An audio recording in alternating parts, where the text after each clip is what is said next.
The forest is terrifying alone. I see faces everywhere. I haven't seen an ent yet, but the tree trunks, they feel alive. Sometimes red eyes flash in the darkness. Or is my imagination just playing tricks on me? But I did not hurry. The rare herbs and mushrooms hidden among these mossy trunks could save my life later on. The forest watched my every move in silence. As I moved along, a low buzzing sound caught my attention.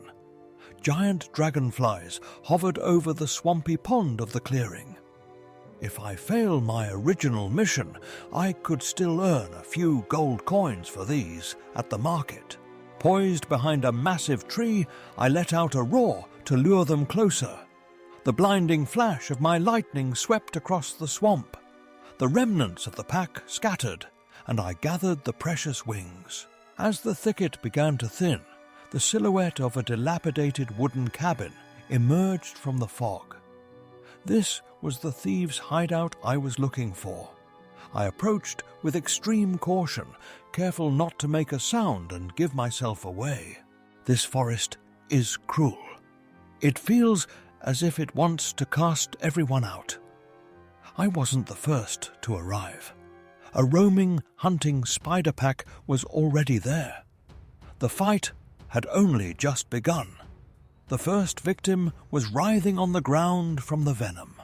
I stayed hidden and waited. The clash lasted barely 10 minutes. In the end, only the bandit leader remained standing, but he was deathly exhausted. With a magic war cry, I lunged at the weary survivor. Surprise and terror were written all over the thief's face. He hadn't expected me. Too tired for a fight, he turned to flee. I couldn't let him lure me into a trap on unfamiliar ground. I opted for a slow spell. Thick vines coiled around him, binding him tight. His movements grew heavy, but he did not despair. He didn't give up. After breaking free, instead of fleeing, he gathered all his remaining strength and turned to face me.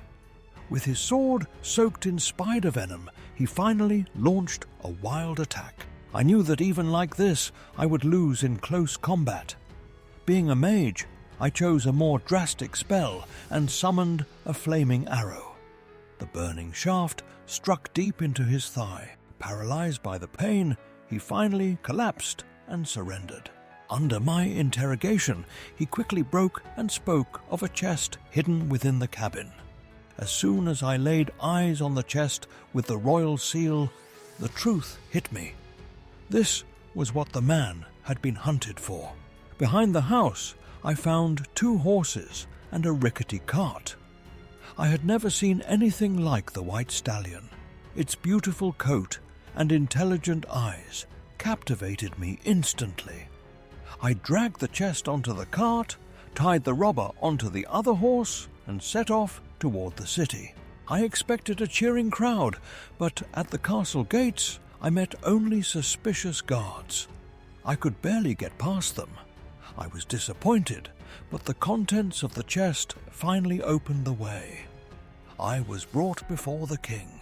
King Markle opened the chest in the throne room, while young Princess Amelie leaned over it with curiosity. The precious gift from the High Council of Mages glowed before them.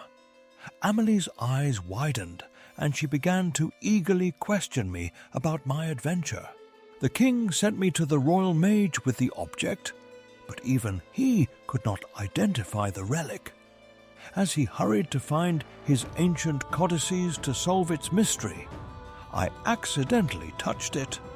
In that instant, with a soft rustle, the object crumbled into fine dust between my hands. Suddenly, a searing pain shot through both sides of my forearm.